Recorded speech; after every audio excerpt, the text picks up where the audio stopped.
This is a class in chemical analysis, but not for chemists. These men are newly joined officers of HM Customs and Excise, learning accurate measurement of a cask of rum, a vital process when the duty may amount to £1,000.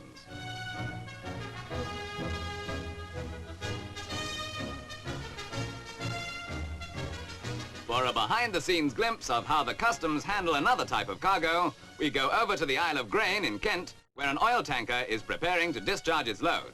A fully trained officer, little known to the general public, is going about a task of great importance to the national interest.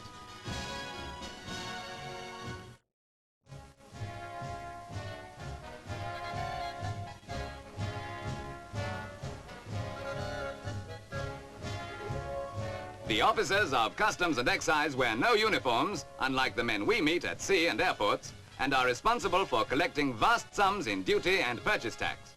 In some cases, a slip of the pen or a decimal point in the wrong place could cost the Treasury tens of thousands of pounds.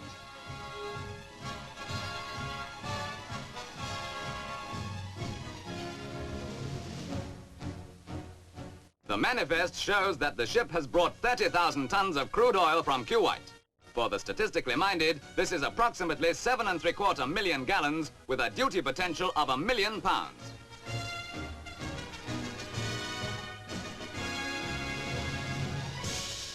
A strong stomach is not absolutely essential, but it helps. Deep sniffs at crude oil samples just after breakfast are not to everyone's taste.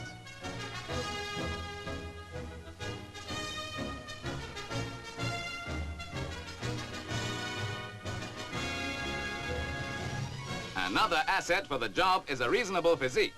Besides needing the eyes of a hawk when examining book records, he must also go and see things for himself. And this job entails one or two ascents that even a lighthouse keeper might think twice about.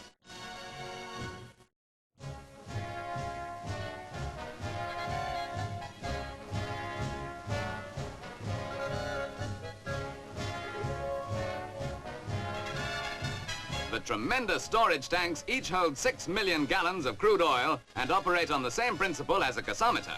The more oil in it, the higher the top rises. Measuring the amount of oil is relatively simple. It's rather like measuring the oil in a car with a dipstick, only on a very much larger scale.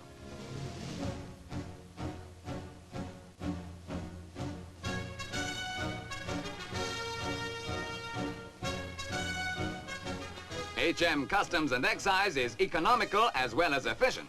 For each member of the staff employed, the Treasury receives £133,000, a grand total of more than £2,000 million a year.